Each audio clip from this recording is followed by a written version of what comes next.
Сайн байцгаана уу? Намайг Батбаяр гэдэг IT компани гүйцэтгэх захирлын ажилтай. Мэдээллийн технологийн чиглэлээр Монголд боловсролчлог эзэмшсэн байна. За манай компани 2014 онд байгуулагдсан. Зочдлын захиалгын систем, програм хангамж, консалтингийн чиглэлээр ажилладаг компани байна. За манай компани үүсгэн байгуулагчид бол анхны зах зээлийн судалгаагаа хийгээд зочдлын захиалга, аялал жуулчлалын чиглэлээр үйл ажиллагаанд явуулахад Монгол зах зээл боломж байна. Өрсөлдөгчид хамаагүй бага байна гэсэн үндсэн дээр энэ компани байгуулсан байна. Товчхон мэдээлэл дурдахад бол жилийн жуулчид энэ жил нэг тэрбум гаруй жуулчид болж байна. Монголд нэг 500 орчим мянган гадны иргэн зорчиж байна.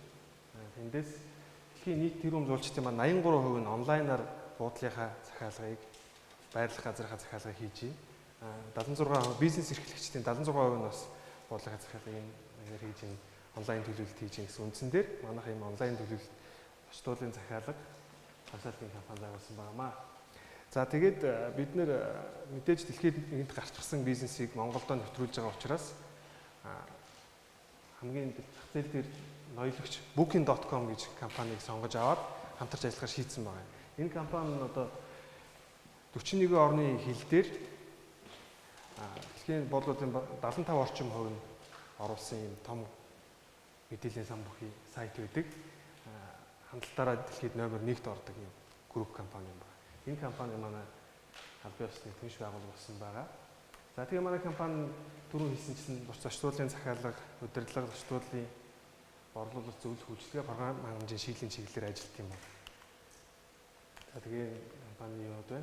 За онцлог давуу тал нь гэвэл Booking.com-ийн албан ёсны партнер. Тийм учраас ямар нэгэн алдаа оноогүй бизнес хийж байгаа. Хоёрдугаарт бид нэр энэ туршлага дээр үндэслээд 2004 оноос хойш хөгжүүлсэн туршлага дээр үндэслээд ASEM-ийн дэд хэмжээний уулзалтын албан ёсны зочдлын захиалгын түнш байгууллагаар ажиллаж байгаа юм байна. Тэгээд Монголын IT бизнесүүдэд тулгардаг асуудлаас төлбөр тооцооны асуудлаа шийдэгч гэсэн үйл ажиллагаа ингэ явж байна. За зохион байгуулагчдын зүгээс хэлэхдээ бол одоо гарааны бизнес эхлэх туршлагаас хаваалцаашээ гэж хэлсэн байна. Тэгэхээр энэ ажлаа орхив. Ер нь бол Монгол гарааны бизнес сүүлийн үед нэлээд хөгжиж байгаа. Бидний хувьд тулгарсан асуудал гэх юм бол менежмент талаас. Ер нь бүх Монголын бизнес эхэлж байгаа компаниудын нэг асуудал менежмент гэдэг. Хоёрдугаарт ажлын төлөвлөлт, зохион байгуулалтын асуудал байдаг л та. За мэдээж залуучууд ямар нэгэн сэдв болоод санаа болоод бизнес эхлэх нь зүйтэй. Хоёрдугаарт яг тэр санаагаа яаж ажил хэрэг болох вэ гэдгийг сайн төлөвлөх хэрэгтэй байна. Гуравдугаарт энэ чиглэлээр мэрэгжлийн бус, төрийн бус байгууллагуудтай хамтарч ажиллах хэрэгтэй. Манай залуучуудын гол алддаг алдаа бол өөрсдөө л ухаад байдаг тий.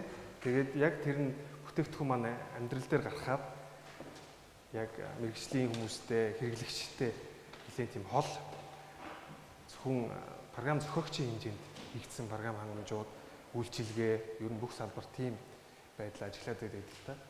Бидний зорьсон зүйл болохоор яг мэрэгжлийн байгууллагуудтайгаа, яамттайгаа, холбооттойгоо хамтраад, зочдлуудтайгаа хамтраад ийм програм хангамж хийсэн бидний амжилтын үндсээ гэж бодож байгаа. Хоёрдугаарт энд оюутан хүмүүс байгаа байх гэж бодож байгаа учраас бас нэг зөвлөгөө өөрийн хувийн туршлагаасаа Монгол залуучууд нэг юм дээр аягүй их алддаг юм шиг.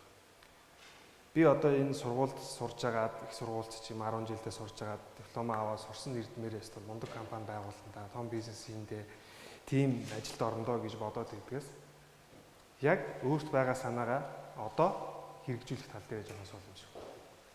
Заавал бизнес эрхлэхэд диплом хэрэггүй шүү дээ тий. Өнөөдөр улсын бүртгэлийн газар дээр очиж компани бүртгүүлээд бизнесээ эхлэх хэрэгтэй юм шиг санагддаг. Миний хувийн туршлага бол одоо ингээд өнгөрснөө харж байхад их сургуульд байхдаа ч гэдэм үү 10 жилд байхдаа надад бас бизнес санаанууд байсан тий. Тэрийг ажил хийх болохдоо дандаа тийм нэг баригдмал тий. За би одоо яг сургуулаа төгсөж байгаа мэрэгчлэр яг хийндээ ч гэдэг. Тэгж боддог байснаас бас их алдчихдаг гэж боддог. Тэгэхээр оюутнуудаа залуучуудаа хэлэхэд бол мэдээж диплом хэрэгтэй. Гэхдээ яг амжилттай яг өөрийн гэсэн яг өөрийн болгоцсон бизнес санаа явуул тэрийг ажил хэрэг болгоод яваасай л гэж зөвлөх байна да. Тэ. Харин